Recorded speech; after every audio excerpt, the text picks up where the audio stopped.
That was disappointing, to say the least. That match should have been 1-4. No question in my head. And we had opportunities to finish sets and finish the match, and we didn't capitalize. So there's not much else to say besides I'm pretty disappointed. When Indy's 9-2 coming in, obviously there was a lot of energy in the arena. There was a lot of sharpness from the team, but how do you make up that little bit of extra to chase maybe the leader in the league? Yeah, I mean they're in first place, and yeah, they're a really good team, and they're well coached.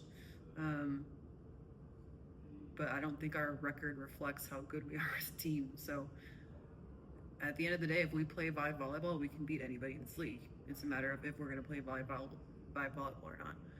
And we're not doing that at a consistent level, and it's nothing special that we have to do to beat teams. We just have to play consistent, good volleyball, and we have not yet found out how to do that. Your two players sitting here, I think, been looking for that magic when they're combining at the same time and they're both playing well at the same time this whole season.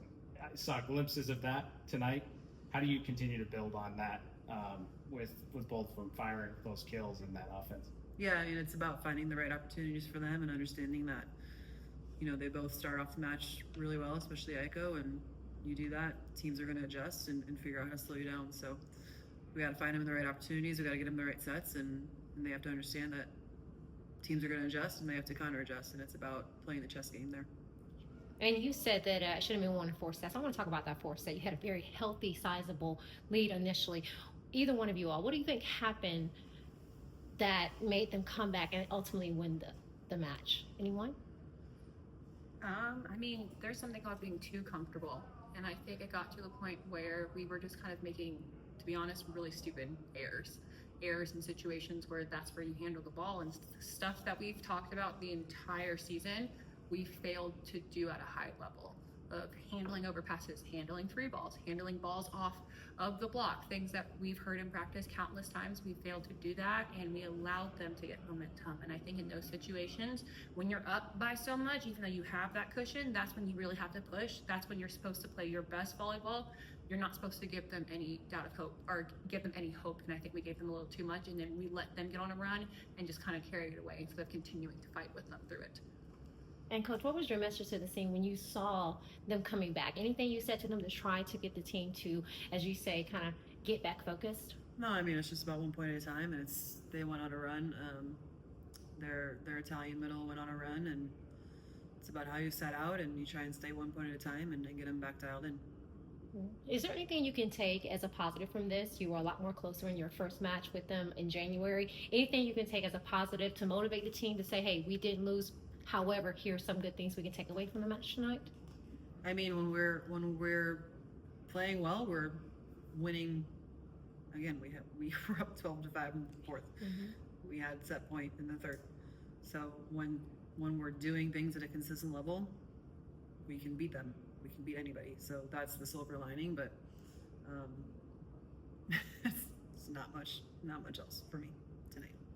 Aiko, the last 2 matches in particular, but ramping up. I mean, you're getting more kills, you're more involved in offense. Like, what do you think has been the key to that, and what has shifted where you're seemed like you're starting to get on the roll? I think I've been getting some very specific feedback from the coaches throughout the season, and week before last week, I was talking to some of my teammates, and I said, okay, if this is what they're telling me to do, I'm going to do this until it fails, and it was working. Shockingly, we have some really good coaches. And so just kind of sticking with that and just going back to those basics has put me in really good positions to get kills and be successful. And then I know my team's covering me. Avery's putting me in great positions. And so I'm just trusting the people around me to put me in good positions and give me information I need, and just kind of riding that wave right now. Go ahead. A lot of times you said you have great coaches and things like that, but sometimes it's the players being the motivators and pushing the team. What can two of you all say as leaders to get the team motivated, to decrease errors, to make sure they stay focused in matches like this? Today the word was together. It was, okay, stuff's getting hard, we're going to do this together. And I do think that even though we lost on the court, we felt a lot more together than we have in past losses. And so for me, that's a win, even though this really sucks. And so it depends on the game. It depends on the situation. Are we feeling down emotionally? What are we going to say? But today the word was together, and then it was talking about what we were going to do to execute the next play. Leah, you've been on this team from the beginning, and you know what it takes to really be at the highest level of this league and this sport. How can you translate that for 3 or 4 full matches? You guys are rolling at certain points. Like what is that margin, or what does that take to flip those 25 23s into 25 23s for the Bible? I mean, I think it comes down to being able to execute. When you're that far into a set, you know exactly what the team across from you is going to do, and being able to lock in for multiple points at a time. It's not just, okay, I'm going to do it for this one point, and then the next point I'm going to take it off. It's, I have to do it every single point. And especially when you get into like that red zone of like 18, 19, 20 points, that's when you have to lock in more. And I think we still need to find that second gear of like, okay, we're getting to the later half of the set. We have to push. We can't get timid when they're starting to do stuff too. We have to continue pushing, and we have to put our foot on the gas. And so I think there are some times that we still aren't fighting for those last couple of points. There were times in this game where we were ahead, like that third set. That's when you have to execute to the highest. You don't break down in what you're doing. You have to do exactly what is asked of you, just like you did the first 20 points of the set.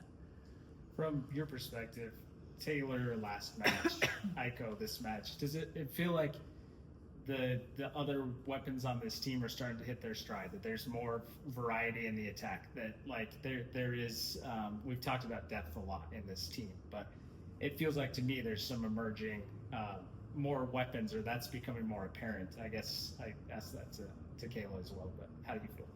Yeah, I think people are finding their moments, and they're finding their ability to kill the ball and execute, whether that's from the service line, from blocking. And I think that's a good thing, that we have people that can show up at any given point. I mean, you can give each game of the season of someone who showed up in a different way than what they maybe have been doing. So I think it's exciting. I think we still need to find a stride of like, we're going to consistently get this from everyone every single game. So your next game, you have another tough match in a very tough environment. What are going to be some of the keys to go into that, say this game is over, and execute for the next game coming up?